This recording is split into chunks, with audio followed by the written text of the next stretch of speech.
1 2 1 2 1 2. Still love.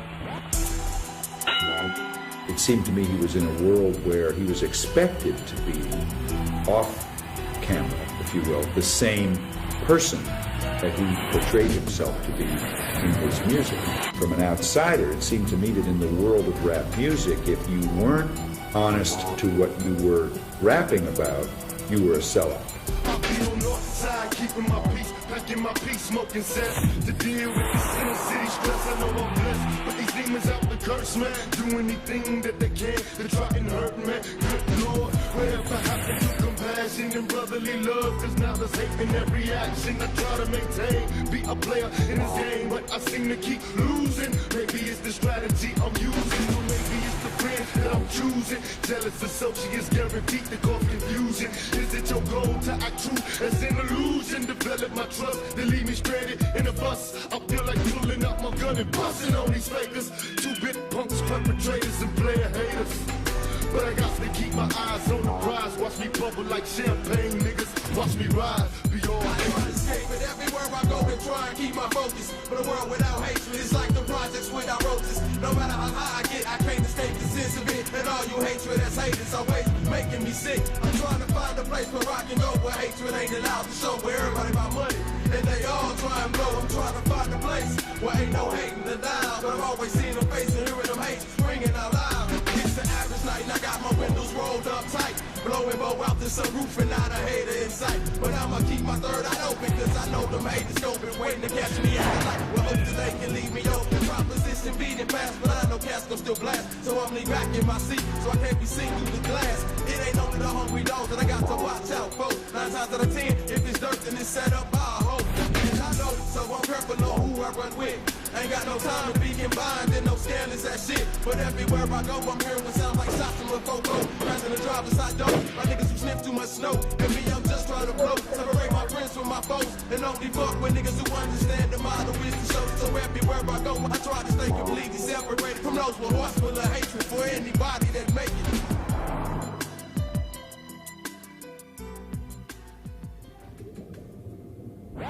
I really did believe at one point, up until I got shot, that no black person would ever shoot me. I was their representative.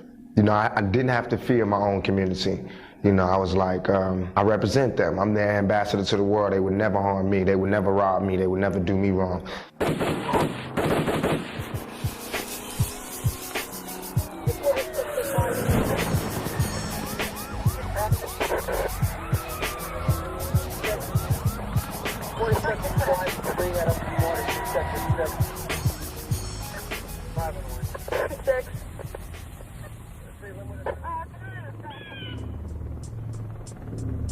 Set the record straight.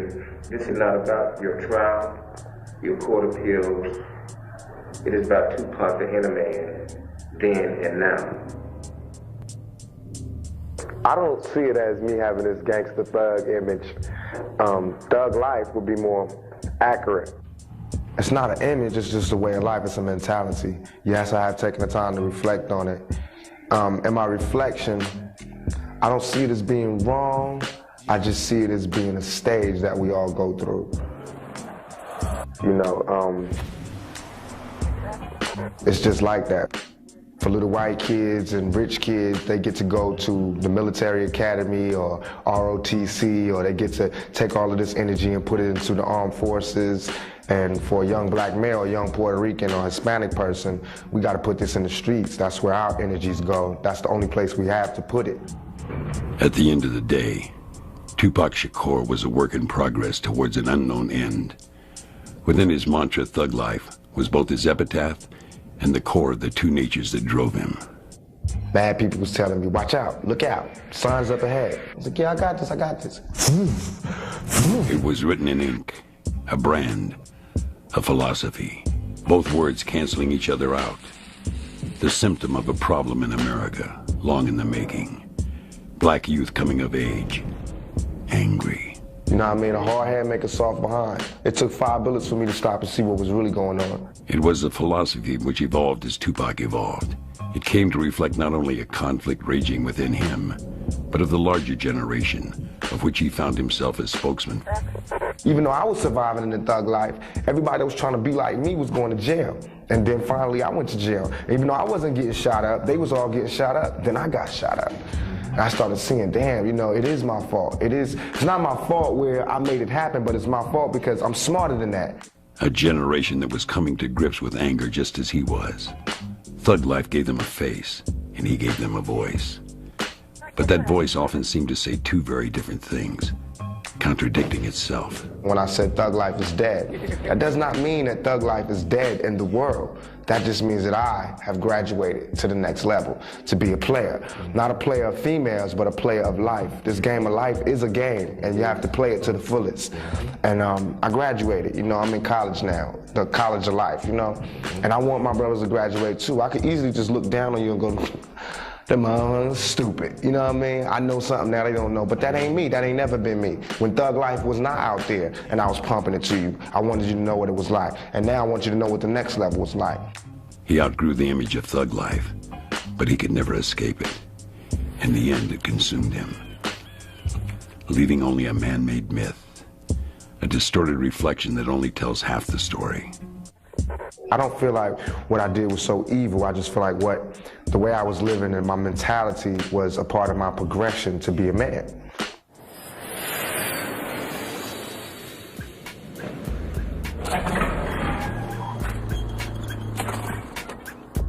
So we can never determine where life begins or ends, but we can determine what we do in between.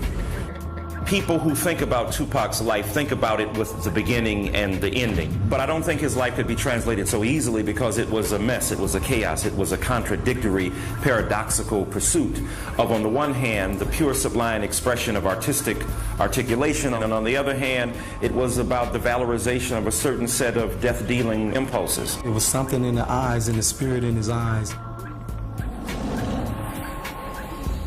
Through his eyes is the window. To keep it real, to valorize the hood as only being about pimps and macs and hoes and the gutter, even though that was very necessary to elevate and edify that element, the unquestionable pursuit of that as the be-all and end-all of existence led to some death-dealing consequences for Tupac. Unlike any other musical form, hip-hop demands its artists to do what they say. Tupac found himself fighting a two-front war, one for street credibility and the other for a moral center. In the end, he became a casualty of that conflict. He just seemed like he was always on the side of the underdog, somebody everybody tried to mess over. When an icon is born, it comes to us without flaws or dimensions. It fits on a t-shirt or magazine cover, and it washes out the reality of the man or woman it replaced. It had to be something great, because everybody looking at only the greatness. Only because death always ties up rather neatly what could never be resolved in life. And this is not particularly endemic to a person like Tupac. This goes with the territory of icons. The icon that Tupac has become is no less confusing than the man. Some label him a cautionary tale, others a martyr. In the distant wake of his death, we still ask, what did his life say? I believe it's that freedom, that thug nation, that, yo, I'm gonna get mine, I'm gonna get paper, I'm tired of being in jail, I'm tired of everybody telling me what to do. It's that rebel, that new generation want to have that freedom, justice and equality in all walks of life. Anyway, you know what I'm saying, just busting through. And everybody look at Pac and say, man, that man, he did what he wanted to do. Tupac serves a particular interest because he was a man who believed in his heart that he had a mission in life. And he pursued that mission with extraordinary zeal, with unquestionable passion, but also with reckless abandonment that led to some self-destructive choices. Now that he is gone, we're able to re-articulate, to retranslate the meaning of his life in neat form. But to understand, we must first deconstruct.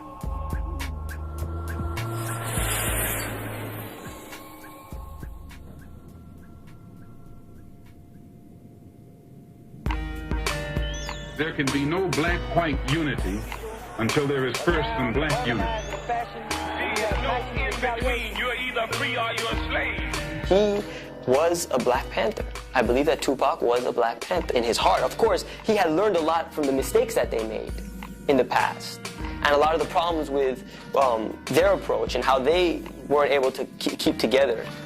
But he was the next generation of Black Panthers. Masses of our people are in the streets. The 1970s ushered in a new era of black nationalism within America, built on the memories of police dogs and fire hoses and of fallen leaders. It was an altogether new and different mindset. We're not going to take the crap we took in the 1960s. We're no longer capitulating, we're no longer surrendering, we're standing up for ourselves.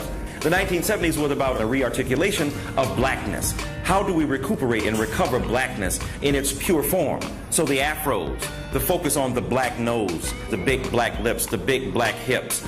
Black is beautiful. Even James Brown gave up the conch and got an afro for a while. Out of the bedrock of 60s disenchantment grew the Black Panther Party.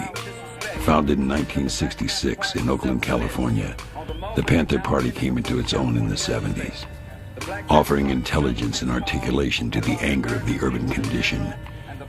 Bobby Seale and Huey Newton were the founders that gave it direction. I know I can stand with this gun in my hand only 7-point-something feet from you because I've read the law. Martyrs like Fred Hampton gave it a unified purpose.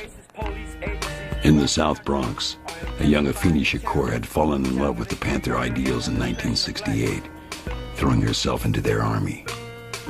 In 1969, she was arrested along with 20 others for allegedly trying to bomb several buildings in Manhattan. They were known as the Panther 21. In February of '71, she was sent to the Women's Detention Center in Greenwich Village, 5 months pregnant. My mother was pregnant with me while she was in prison, and a month after she got out of prison, she gave birth to me. So I was cultivated in prison. My embryo was in prison. Lasan Parrish Crooks was born on June 16, 1971. Afeni soon changed his name to Tupac Amaru Shakur. Derived from the name of an Incan chief who was torn apart by Spaniards, it translated as Shining Serpent, thankful to God. Throughout his life, the relationship he had with his mother was his touchstone. It was rooted in an admiration for her strength and her struggle, but it was a bond that would be tested in the coming years. You know, that's my homie. My mom's was my homie. We went through our little stages, you know, where first we was mother and son, then it was like drill sergeant and cadet, you know, then it was like dictator, Lou Country. Then after I moved out and I was on my own, came back and was like some prodigal son type of thing, where now, you know, she respects me as a man, I respect her as a mother for all the things, all the sacrifices she made, so she's really my friend. You know, it's like, it's not just me. I think all young black males and all Hispanic males, really all males period, but especially from that ghetto lifestyle, we have a deep love for our mothers because they usually raise us by themselves, you know, so you always feel closer to your moms. Even back in the day, they had, I always love my mama. It's been going on for years. The question of Tupac's father is a more tangled one. While it's believed party member Billy Garland was Tupac's biological father, a local hustler, nicknamed Legs, became the man Tupac claimed as his father. Legs became the foundation for his thug persona. Their collective involvement and neglect had a far-reaching impact, with their dual influence foreshadowing the conflict at the core of what Tupac would later become. Dualities presuppose the existence of strident oppositions that are pure. But the reality is that Tupac had thug in him and he had revolutionary in him, and both of them were equally vital to a certain social vision that got articulated in his lyrics. Early in his life, he tried to have the revolutionary impulse of black liberation traditions be front and center. Tupac was raised to believe he was a soldier bred to fight a war. This radical tendency comes through early and often in his music.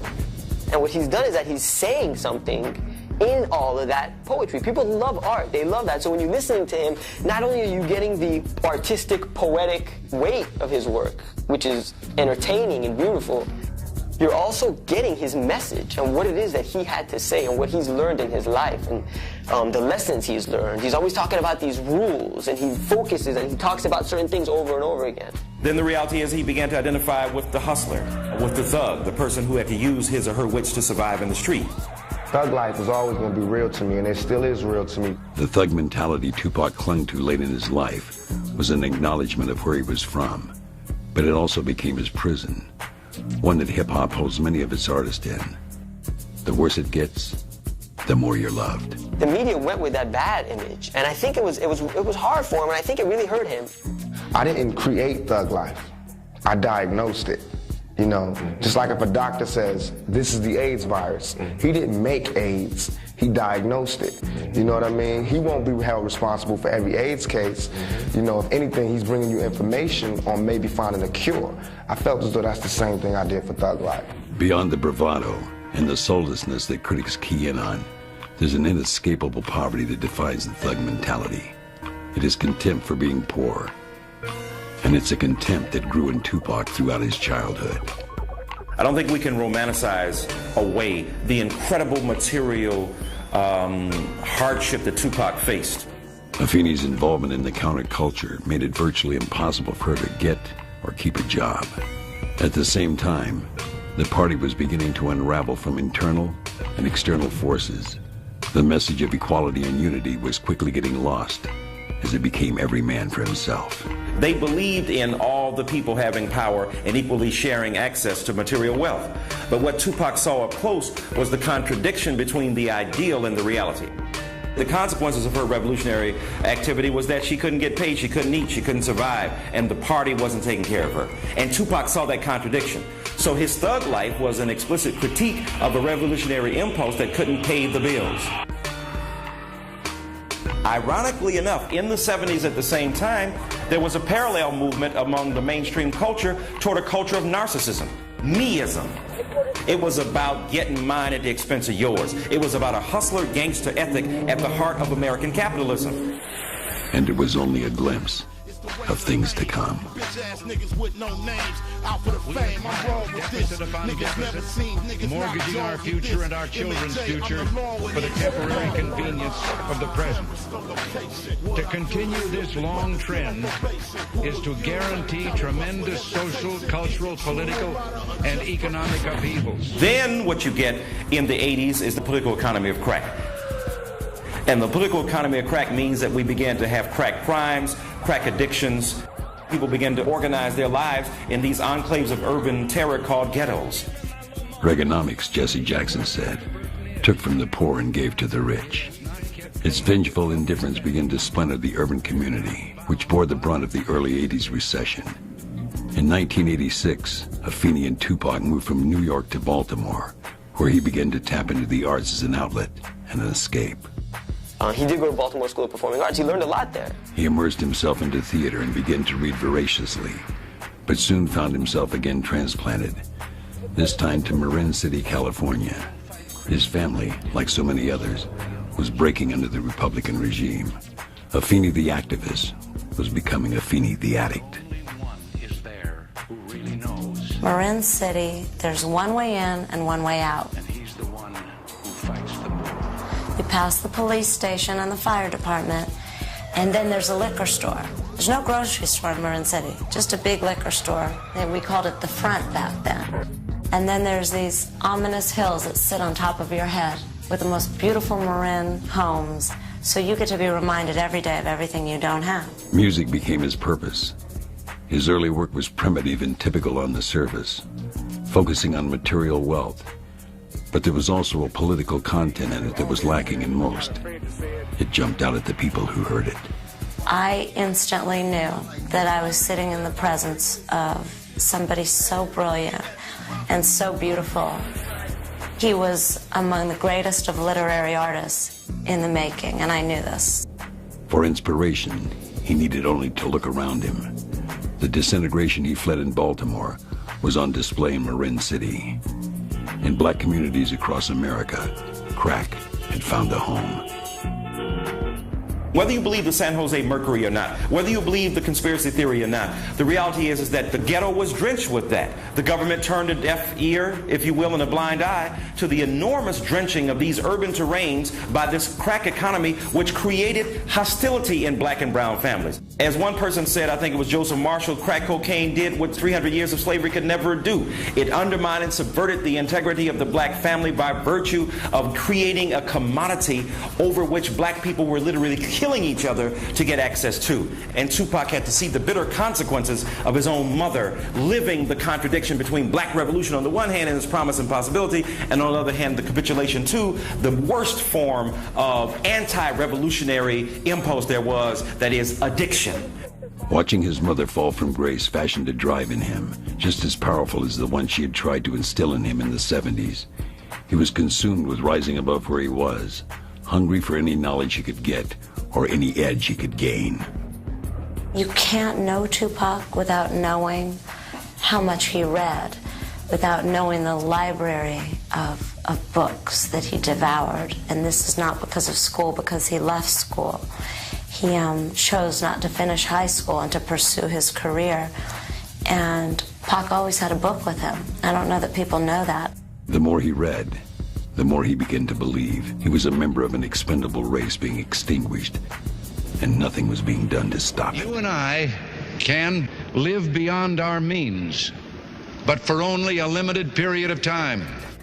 In one sense, the drug industry and the government turning its blind eye fed the rise of the prison industrial complex. The prison industrial complex means that black and brown people are being incarcerated at disproportionate rates to the larger white population for nonviolent crimes.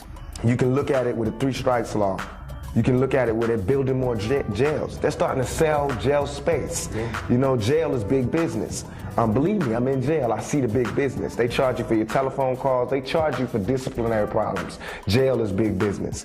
You know, you can feed a whole town off one jail. This jail is in the middle of a town that feeds everybody. Everybody works here. This is the main income. So if there was no criminals, nobody would work. The prison industrial complex is being expanded enormously. The exponential increase in the prison population, now above 2 million people, half of whom are black and brown people, is an incredible index of the furious disregard of black and brown life at the hand of a government that doesn't need individual white or black people in its seat of power to control. The machinery itself is disposed against black and brown people. When you start looking at it like that, you'll start seeing that it just don't weigh out to be in our favor. So we need to start figuring out another way. You got to start peeping the game. The game is the game of life. You got to start peeping how they're doing it. And if you see it, you can see the little signs that says that the guns are turning away from, you know, Europe and Russia and Iran and Iraq, and they're turning to us. Seem like we all been fooled, you know what I'm saying? It's just, you know, do we really know what's going on? And soon the government is going to make the young black male and the young Hispanic male the prime target of all their resources, and all their jail sentences and all their powerful weapons and technology will be the enemy. So unless we stop it now, regulate it, we're going to end up crashing against a wall. So if there's a way that you can get out of the game before it's too late, get out the game before it's too late. If you're going to be in the game and you commit yourself fully, then, you know, do what you can to give back to the community that you're raping. So to be the child of a revolutionary who was also poor, whose mother also was addicted to crack, who also had a father figure who was part of a thug tradition, Tupac barely had the capacity to be legitimate in the eyes of the very black people who began to see him later on in his life as a flashpoint and a lightning rod for enormous forms of contradiction. So he does represent not only the 70s and the 80s crack cocaine, he represents also the way in which black nationalism began to be much more focused on how do you get paid and get rich, and use black capitalism as a means of subverting the system, as opposed to burning buildings down, throwing bombs in subways, and trying to interrupt the government's operations. What I do, conceal big weapons still on probation. Who are you? Type of cat will bust with hesitation. Is it true? You a rider? Just perpetration. The ghetto became the source root, the major metaphor for Tupac that seized him by the throat. Nobody really want to stay in the ghetto. We all want to elevate from the ghetto or clean the ghetto up, you know what I'm saying, have a nice place to live. So he always talked about the tragedies of the ghetto and the pain that came behind it. But beyond being its translator, Tupac turned the ghetto into a stage, blurring his musical fiction and allowing it to bleed into his reality, constantly crafting visions of his own end. He said that. If I die tonight, he said that. In Outlaw, where I said some dudes in a mask coming to shoot me, I said it, you know what I mean? And it ain't easy. I'm talking about being in jail. You know what I mean? And the judge not letting me out on bail. I mean, I said all of these things, and then it happened. Ghetto has a lot of different experience, and you have to go through the ghetto and make it through those different experiences, you know, be a soldier. And sometimes you have to be more aggressive to fight the enemies that's coming to you. There's a culture of death that circulates in the ghetto that's very destructive in many ways. The attraction, the addiction, the fascination with the limit, with death, with the end, and with the closing of the infinite by the finite acts of homicide, of suicide, that are so rampant in the culture, both metaphorically and literally. This obsession and apparent glorification of violence provides critics with their strongest arguments. Proponents argue it's only a reflection. Within Tupac's body of work, he acknowledges both sides, but points out time and again that hip-hop is built on theatrics. My attitude was fuck it because motherfuckers love it. He tells you, it's all there. He says, I'm a man of many acts. Please understand my history, a man of many acts. He tells you, but he doesn't come out and say it to the mirror, but he throws it in his in his work. I definitely feel for the mothers. I understand it's always going to be drug dealing. I understand it's always going to be violence, but we just need to regulate it so that we can at least have like a peaceful zone where we can all be cool, you know, or else we're going to all die. We're going to all be destroyed. And it's cool to talk about it, to recognize it, but I mean, how many times can we say the same thing? You know what I mean? I know it's a way for us to get out the hood, but where do we run into? You know what I mean? Once we get out the hood, shit, they don't want us over there. To counter the venom and aggression, a mournful side began to emerge in the 90s. It focused on the pain that the cycle of violence caused. Tupac would drift from one tone to another, provoking cries of hypocrisy from the critics, who saw only a man fixated with his own death. There's a culture of death that was deeply destructive that he paid tremendous homage to through his kind of elegiac poetry. He talked about it constantly. He referred to it constantly. People understood that Tupac was in love with death. It was romanticized again and again, draped in metaphors alluding to mythic Italian gangsters and mad dictators. There was a seduction to it, and it sold. The simple truth is, if he didn't sell records, no one would listen to anything else he had to say. I know it's not good. If anybody speak up against violence, it'll be the brother that got shot 5 times. I got shot twice in my hair, all up in. Trust me, violence ain't cool. And they know violence ain't cool. Ain't nobody out there with a gun saying it's cool to be shooting people. It's just, you know, it's certain situations where there is no way out. But there are situations where we can find a way out. But until we find that way out, we can't say not to live this lifestyle. In the mid-90s, Tupac was the poster boy for the young black male. With that stage, he was able to articulate the ghetto condition. Ironically, the negative press that validated him with his fans put him on that stage, and his West Coast provincial mentality was what the gang culture thrived on. My set, my group, my turf, my neighborhood, my geography, which is wrenching in its own consequences, and also ringing a very fatalistic change on Ralph Waldo Emerson, who said geography is destiny. So what the ghetto does in terms of the Crips and the Bloods, what it does is valorize that ghetto as destiny. You know what gang violence is, mostly, and the people don't want you to hear this? Somebody shoots your family member, so of course you retaliate. You know what I mean? Same thing the U.S. does, except nobody even shot their family members. You know, they see somebody bomb a school and all these people get killed, so the United States feel like, ooh, that's messed up, we gotta go show them who's the real killers. That's the same mentality these gangsters get. America is the biggest gang in the world. You know what I mean? Look at how they didn't agree with Cuba, so what was to cut them off? That's what we do in the street, we block things off. Like a movie, gang violence is scored with hip-hop. Conversely, some hip-hop feeds off of gangs as a source. But where the rest of the world saw an absolute evil, Tupac envisioned a positive spin. A notion rooted in the militant organization he saw in the Panther Party. Self-preservation. I think gangs can be positive. It just has to be organized. and has to steer away from being self-destructive to being self-productive. I think this country was built on gangs. You know, I think this country still is run on gangs. Republicans, Democrats, the police department, the FBI, the CIA, those are gangs. You know what I mean? The correctional officers. I had a correctional officer tell me straight up, we the biggest gang in New York State. Straight up, you know what I mean? So this whole country is built on gangs. We just have to not be so self-destructive about it. Organize, you know. If you got somebody dealing drugs in the community, make them pay for the community center. If they don't want to listen, then you turn against them. You know what I mean? If we so strong as gangs and as hustlers and as G's and as thugs or whatever, it should be no rapes, there should be no violence, there should be no gunshots in our community unless we the ones sparking it, unless we doing that to somebody that's trying to infiltrate or break down our community. All this money that we make in the streets, we should bring it back and turn it back into the community. We need to have block parties again. We need to have leagues, you know, summer leagues and football teams and basketball teams. We need to start taking care of our own. That's how it can be positive. It can be positive when we start sending these young G's to school, sending the younger G's to college. You know, let them come back and build something. I do believe that there's a piece of liability on the drug dealers and the gangsters and the gangs and all of that, but these are not scholars. You know what I mean? We pay taxes. When the people in LA, after the rebellion, when we stopped and there was a truce, nothing happened. Did we get any jobs? No. Did we get any relief? No. But every time there's a flood, an earthquake, or a thunderstorm, America will give mad millions to somebody because their house broke down. They don't care if we stop the violence or not. They don't care about gang violence.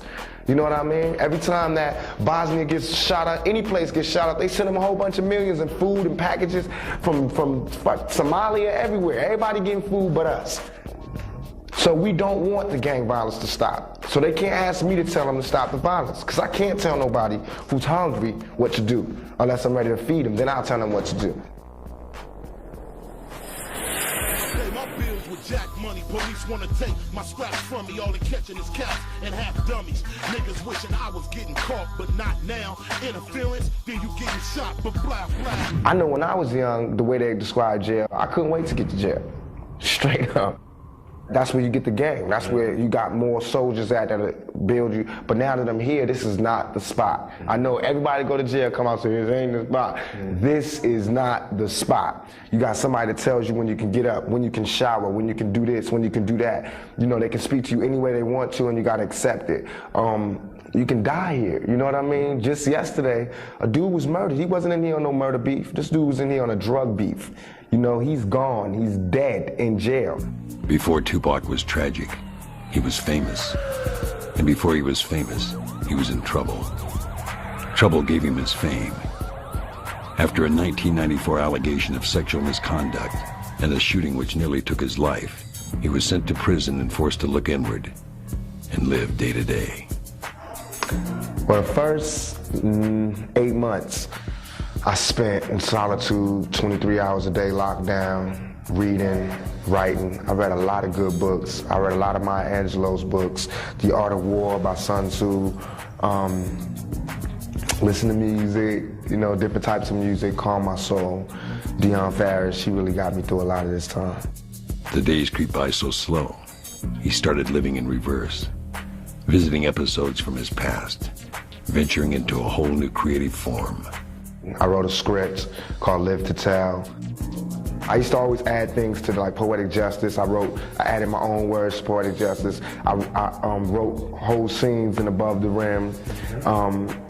In Juice, I used a lot of my own words. This was the first time that I actually sat down and write a whole script. He had determined years earlier that his war was to be fought using the weapons of media.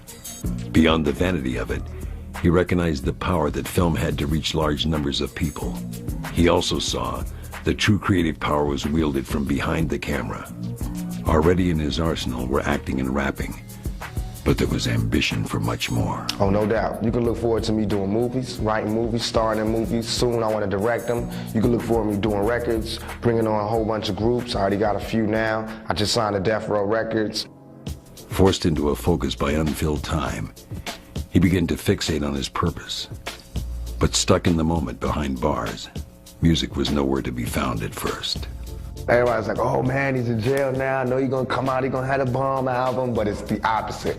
prison kills your spirit, straight up. It kills your spirit. There is no creativity. There's none of that. You know, I see a lot of it in other prisoners. They got artists in here, they got poets in here, you know, but as far as me, it just killed my spirit. I couldn't write. I only recently started writing, and besides the script was just like flashing back to my old life, so it didn't really take too much for me to be inspired by. But in terms of writing music and lyrics, I didn't have that. I couldn't do it. Now, I just, you know, finished a couple of tracks, so that's good, but it doesn't really inspire creativity.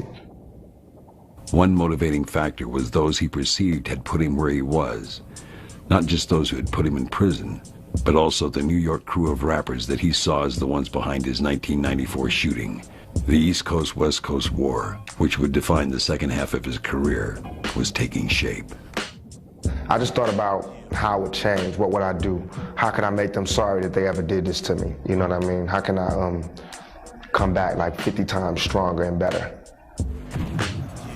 And also for the people out there, we need to start supporting not every black person that go to jail or get into trouble, but the ones that you know didn't do it. You know what I mean? I feel like people know I didn't do this. They saying right now, they still say Tupac Shakur rape charge. I'm not convicted of no rape charge. I want to make that real clear.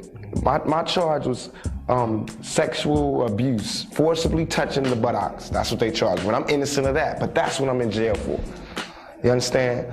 In 1995, Suge Knight posted a $1.4 million bail for Tupac. He was to become the jewel in Death Row's crown. His time in Clinton Correctional would be a badge of honor, but also a memory where the mystique of prison life meant blunt reality. Do not come to jail. Do everything you can to make it around the system, over the system, or in the system. But don't come to jail. It's not the spot. It's little 17-year-old kids up in here, you know what I mean? With 40-year-olds and 50-year-olds, and I'm surrounded by dudes doing life that's 60 years, that's as young as me or younger. You know what I mean? That made a mistake when they was young kids, and they stuck forever. I'm a messenger, you know, I come and I tell you what's going on. If I went to a club, I'll tell you the club is popping, or the club is sorry. I came to jail, I'm telling you straight up, this ain't the spot. It's dirty, it's filthy, it's like you an animal. You know what I mean? And it's just not the spot. No man don't want to be here. No man or woman wants to be here.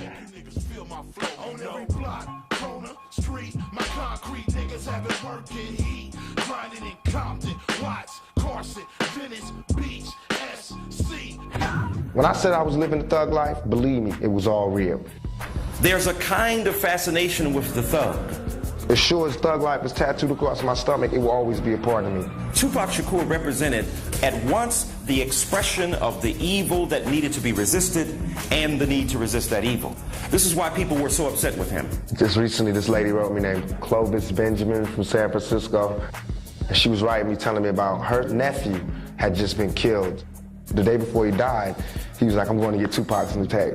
So she wrote me to tell me, you know, they played Dear Mama at the funeral, boom, boom. And that touched me, you know, and I was like, what can I do? Is there anything I can do? Let's do some concerts, let's do some organizing. I was like, if she's strong enough to keep going and make a difference, then I can be strong enough to make a difference. And that kind of focuses me back on what I should be doing and not let me like veer off back into the lifestyle I was living, because it's real easy to do that. On the one hand, he could articulate somebody dying, somebody wanting to die, somebody believing he or she was going to die, and the suffering that that encouraged. On the other hand, he could so hopelessly, nihilistically, some might argue, engage in the very things that would lead to their death. A lot of people try to put out the bad things, try to, you know, say he did this. Who really know, you know? These opposing forces, rooted in his two-headed father and mother, left Tupac in a constant state of contradiction, both within himself and to the rest of the world. The two wills formed a destructive combination. In the sense that within Tupac himself was both the possibility of the solution as well as the contradiction of that solution. Once you get people exploring who they are, their emotions, their love, their pain, their power, then they start examining who they are and how they contribute or serve humanity, how you're either problem or solution, and you make a conscious choice. While his life tended to be problematic, he was always looking for that solution, a way to marry his two worlds, the thug and the soldier. His conclusion? That they were one and the same. Now, if we do want to live the thug life and the gangster life and all of that, okay, so stop being cowards and let's have a revolution. But we don't want to do that. Dudes just want to live a character. They want to be cartoons. But if they really wanted to do something, they was that tough. All right, let's start our own country. Let's start a revolution. Let's get out of here. Let's do something. But they don't want to do that. They want to pimp our communities and portray this image that they know we all can't survive and make it. And that's what I saw. Now, if I was dumb, it'd be cool. It wouldn't be my fault. But it's my fault because I'm smarter than that. I do have another way I can say this. It doesn't mean that I don't feel that way no more. It just means that let me be as smart as them or smarter. Tupac began to believe that you could both be a thug and a revolutionary, and that the greatest revolutionary was the thug. So he never gave up revolution, he transmuted the terms. The transmuted terms of revolution now were thug life. Thug life was about elevating the ghetto dweller, the blood, the crip, the person who didn't have much in life, and making them the center of an agenda to speak about the pain of black life. This agenda was aimed squarely at the ghetto condition. The end was to humanize a group of people that had been marginalized by society. The single mother, the street soldier, the drug addict. Where outsiders saw glorification, those on the inside saw understanding. It's a thing of unity that he's bringing to all people that seem like it elevates it, cracked the atom. He's bringing it in.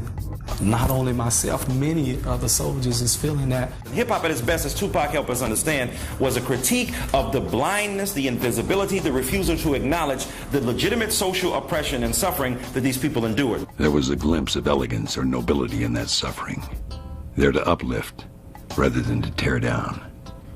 As we get further away from September 7th, 1996, the broad strokes of his troubles are slowly giving way to the subtlety. Now people are beginning to, whoa, we have something here. It's clicking. You know, that people are like, well, we better, you know, pay extra attention.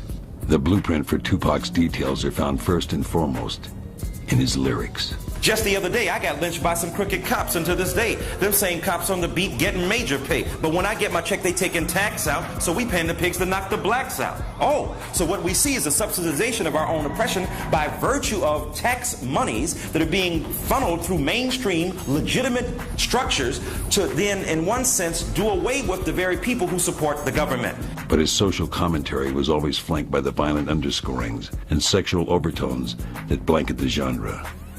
This created an army of pundits and activists who assailed him for what they saw as insincere rhetoric.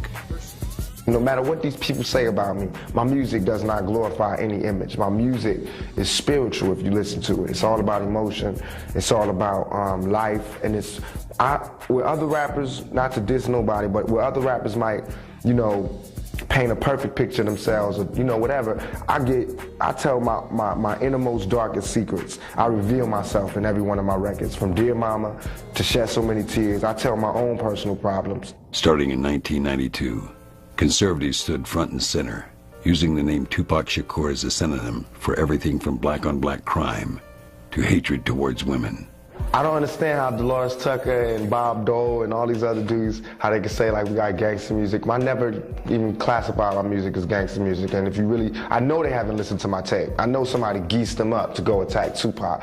And now what it does is they attacked a few famous rappers, and now them themselves are famous. Bob Dole want to get elected, which he won't be. Dolores Tucker just want to get a name, which she won't find, because it'll fade. I don't see how she can say she's helping the black community and strike back at us. We are the black community. You know, we are a part of the black community. But as far as the lyrics, you can look at lyrics in my album, any album, and I'll pick out lyrics and I'll shut them up on all their points. You can look at my recent album, Me Against the World, the title song, Me Against the World, where it has lines that says like, can you picture my prophecy? Stress in the city, the cops on top of me. The projects is full of bullets, though bodies is dropping. There ain't no stopping me. Constantly moving while making millions. Witnessing killings, leaving dead bodies in abandoned buildings. Can't reach the children cause they illin'. Addicted to killing and the appeal of the cat pilling. Without feeling, but will they last or be blasted? Hard-headed bastard. Maybe he'll listen in this casket. Now how does that glorify thug life or gangsterism? I don't see how that does it. I don't understand how that could be, how you could say, you know, we're the cause of all this violence. The scrutiny, which included congressional hearings and protest, left Tupac the very caricature he was attempting to deconstruct. And with the media, the view was always one-sided. Forever the thug. Because they don't know you know? First, I'm gonna say, I don't feel all the adoration or whatever that comes from the fans. I feel like a lot of people put different standards on judging me than they will put on the next man. You know, one rapper can say, I'll kill you, I'll cut your heart out, I put this gun to your pregnant belly and blah, blah, blah, blah, and he get all love. All I'll say is, you know, we don't need to be letting these BITCHs run our life. And I'm hating females, you know what I mean? And this other person could be the man. So I don't feel it. Hip-hop culture is really an internal debate about bourgeois values and conservative traditions, and the refusal to acknowledge those as the only viable means by which black people can articulate their political and social beliefs. So hip-hop culture represents that, and Tupac especially was representative of that incredible fertility of conflict that always goes on within black cultures throughout the globe. Blocks, corners, streets, my concrete niggas doing dirt to eat. Grinding in Pomona, Long Beach, Inglewood, every single hood. I'm gonna say like the Spanish dude in here always tell me, I don't got no friends. I don't got no friends. You know what I mean? I got supporters, people on my side and people on the other side. I ain't gonna blow up nobody's name, but as proven by this false rape charge, as proven by the gunshots, as proven by a lot of the commentary in the news, you know, I'm just one man, so. Constantly in a defensive stance, the initial message and the goals that came with it began to get lost in the haze of enemies and conspirators by 1994. The persona he had created in his music began to take center stage to fend off the threats. I've been getting the blame for everything that Thug Life ever did. Everything, anybody can say Thug Life and then it always comes back to me.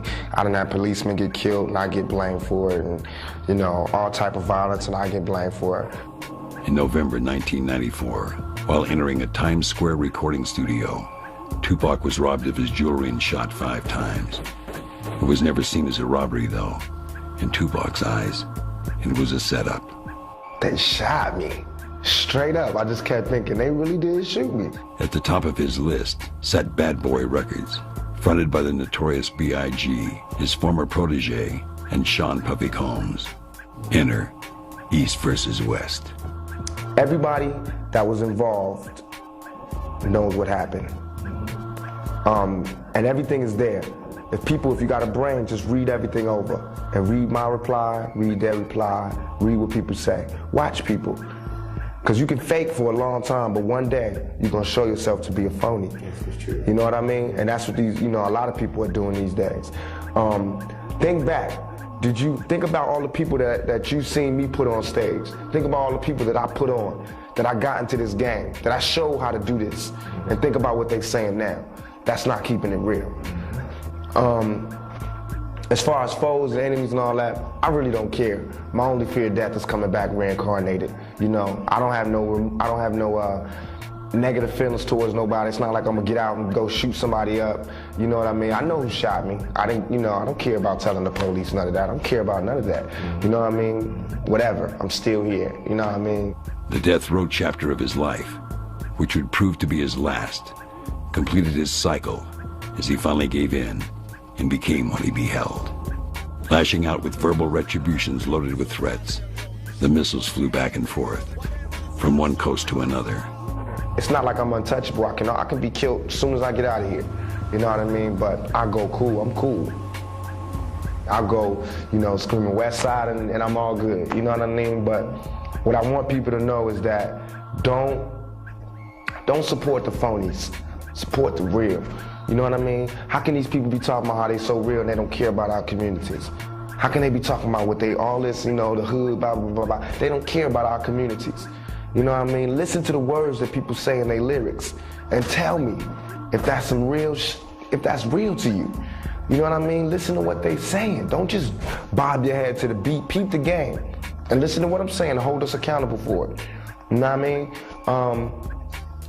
And really, you know, whatever. If somebody else blow up and I fade out, that's just how it's supposed to be. That's fate, and I don't got no problems with that. I don't got no problems with nobody in the whole industry. I wish everybody success. It's enough loot for us all to make money. But I will say, I already took 5 bullets. And if I can help it, I don't plan on taking no more. You know what I mean? And I would tell each and every person out there, don't forget about that clicking up thing, you know what I mean? Be to yourself, stay to yourself, trust nobody. Trust nobody. You know what I mean? Straight up. My closest friends did me in. My closest friends, my homies, people who I done took care of their whole family. I done took care of everything for them, looked out for them, put them in the game, everything turned on me. Fear is stronger than love. Remember that. Fear is stronger than love. All the love I gave didn't mean nothing when it came to fear. But I'm a soldier, I always survive. I'll constantly come back. You know what I mean? Only thing that can kill me is death. That's the only thing that'll ever stop me is death. And even then, my music will live forever.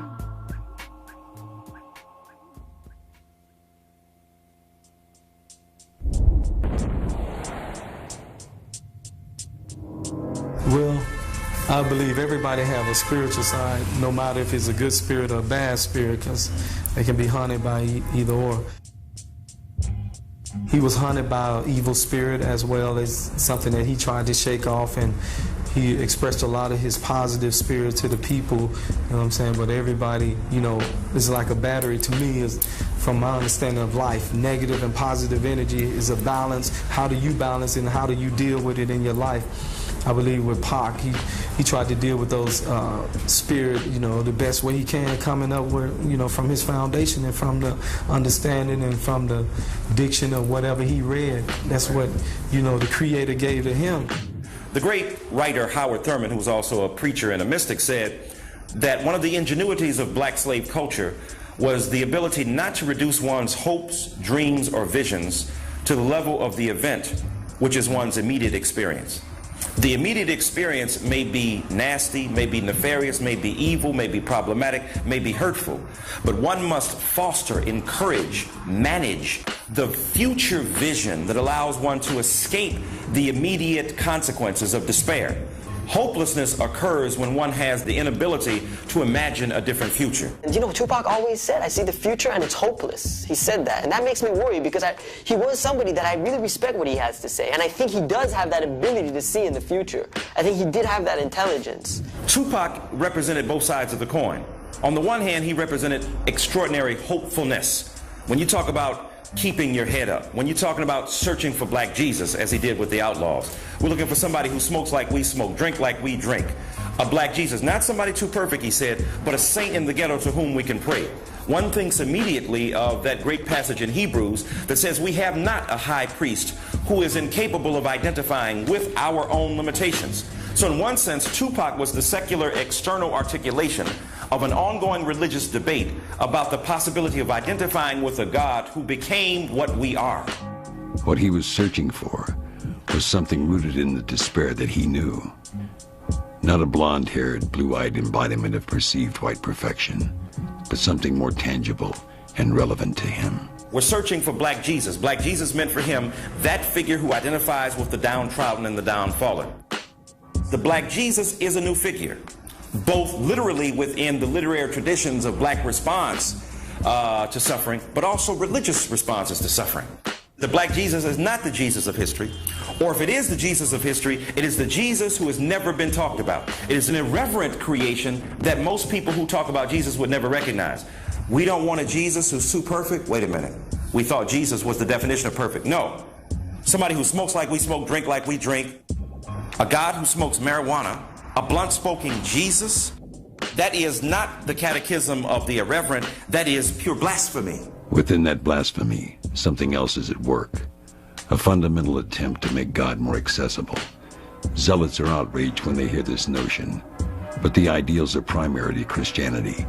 A human link from God to man. Tupac Shakur is deconsecrating what has essentially been a sacred world.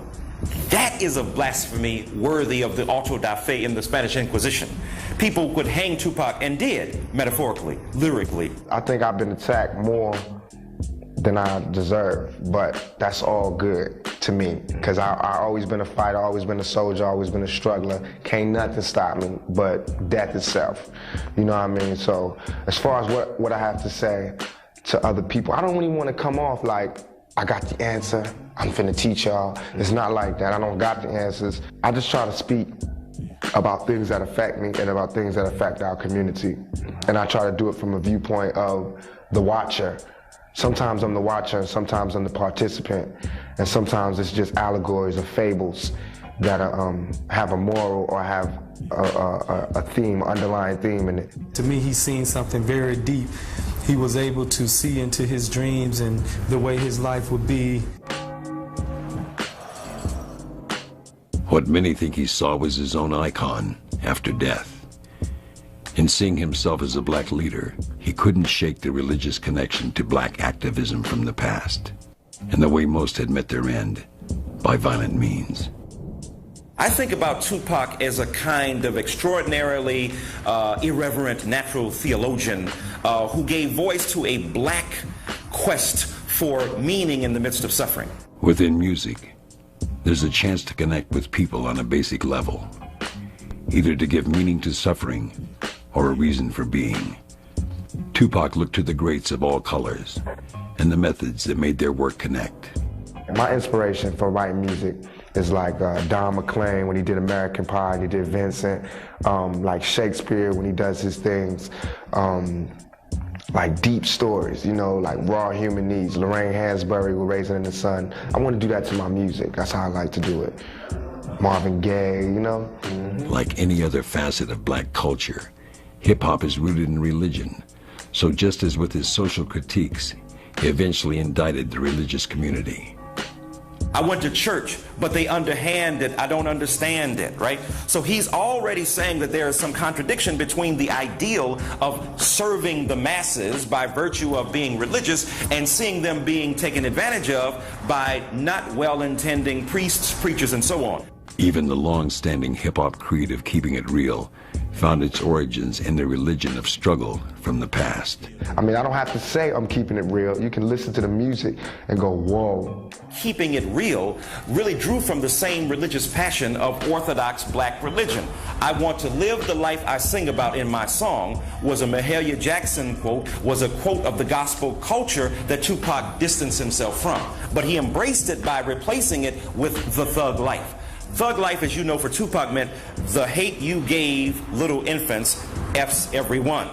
Nigga meant for him never ignorant, getting goals accomplished. So to the acronyms that he derived from thug culture and from black street culture and from ghetto-centric reality, he endowed with a kind of religious passion that edified those people who were both the thugs and the niggas and gave them a transcendental force because now they were cooperating with the best impulses of the universe. You know, I'm giving it my best shot to do right by the community. Y'all do right by me. Support me, I'll support you. If I feel like I ain't got no support, then, you know, ain't no need me being out here putting myself on Front Street. If I feel like I'm getting supported, I go all the way. Just like I went all the way for Thug Life, I go all the way for the community. But as soon as y'all turn y'all back on me, I'll turn my back on y'all, and we won't have nothing to talk about. The reason Tupac represents both the thug, the nihilistic denial of potential meaning in human existence, and, on the other hand, a kind of ghetto saint whose very edifying transcendental meaning is able to resonate universally is precisely because he understood the yin and yang, he understood the good and the evil, but more importantly, he understood the life force that was both bubbling up within black culture and also contradicting itself at the same time. And thug for him never simply was literal. It was always metaphoric. It was always representative. It was always symbolic. And in that sense, Tupac continues to be a most powerful lightning rod for both the forces of edifying revolution and thug life that grounds that revolution in the economic and material conditions of those who are most acutely poor.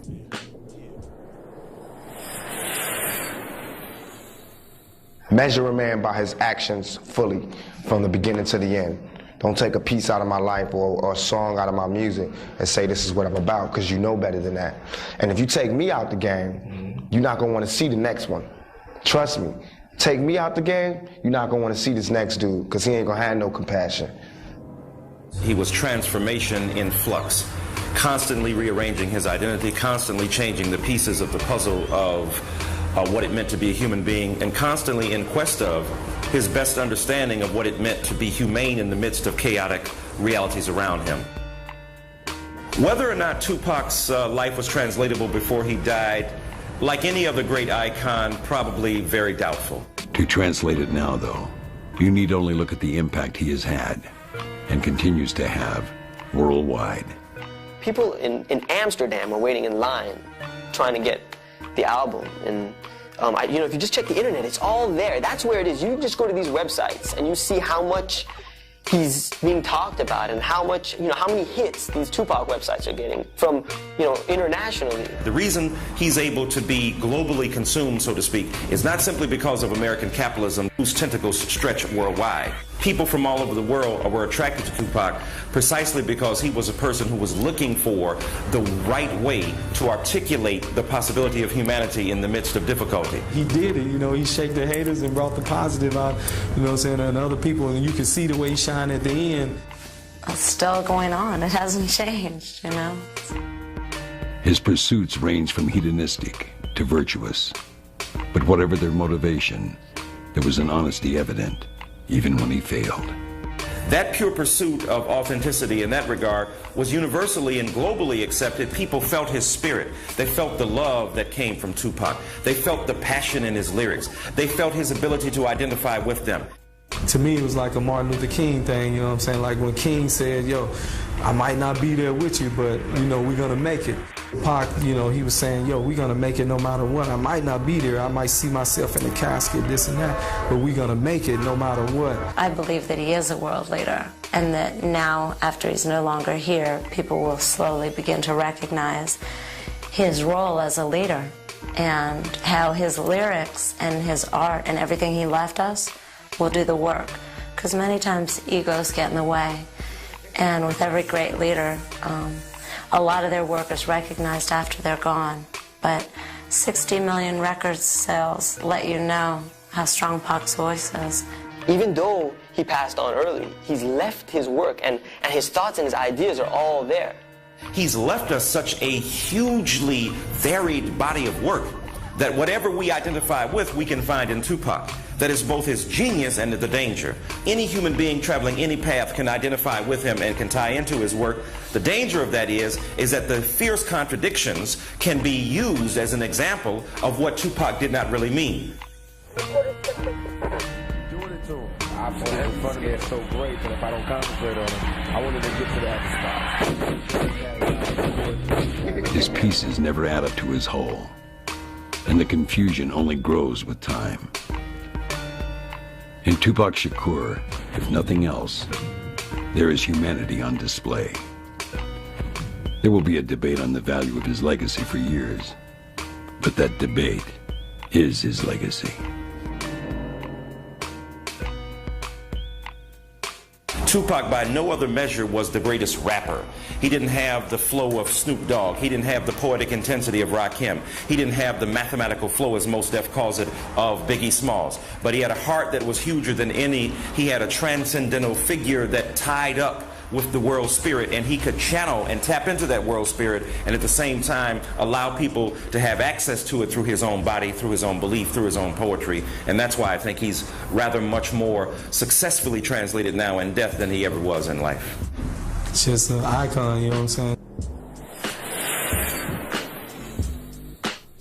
Mamas, don't let your sons grow up to be rap singers, sports stars and entertainers and gat aimers, imported cars, crack slingers, attract danger, lead a house doors, come back strangers, that's anger, threats and constant attacks, changes, says can't wait to hang us, once we young, black and famous, dang, somewhere I traded in the gun for a book, still the sum I mistook, come in the slum, I'm a crook, my crimey moms hate to see me knocking on the door for a son, knowing it's dirt in the street, and we gon' get into some, but I ain't looking for none, can't be a bum, money, I took it and run, look what it's done, made me harsh, bitter and cold, with a heart made of gold, cause somehow a nigga still got soul, still got dough, blessed with Captain, let this real style roll, off my tongue, make you niggas feel my flow, on every block, corner, street, my concrete niggas have it working, heat, grinding in Compton, Watts, Carson, Venice, Beach, SC, blocks, corners, streets, my concrete niggas doing dirt to eat, grinding in Pomona, Long Beach, Inglewood, every single hood, give it up on your hood. South of Florence, west of Vermont, where we earn now. Fuck square bitches that turn hot. On the phone serenade, the ones that learn not to get involved with a hustler. That drink and burn pot. South Central for real, ain't no stars here to chill. Just when the dope run out, see them slumming to get a refill. Or the slugs to swap meat, shopping for cheap deals. Recognizing street steals, so keep bills concealed. I, on the other hand, graduated quick. The big payoff got me infatuated with lifestyles in excess, lifestyles in latex, female exec with paychecks for sex. I'm sitting here hoping that we can find some way to kick it, even though I got your digits, gotta struggle to resist it. I slowly advance till it's my chance not to miss it. You blow me kisses when he ain't looking at your heart's tooken. My only wish is that you change your mind and he get shook. Wanna take you there, but you're scared to follow. Come see tomorrow, hoping I can take you through the pain and sorrow, let you know I care. And someone's there for your struggle. Depend on me when you have needs or there's trouble. I wanna give you happiness, or maybe even more. I told you before, no time to waste. We can hook up at the store. Can you get away? I can't.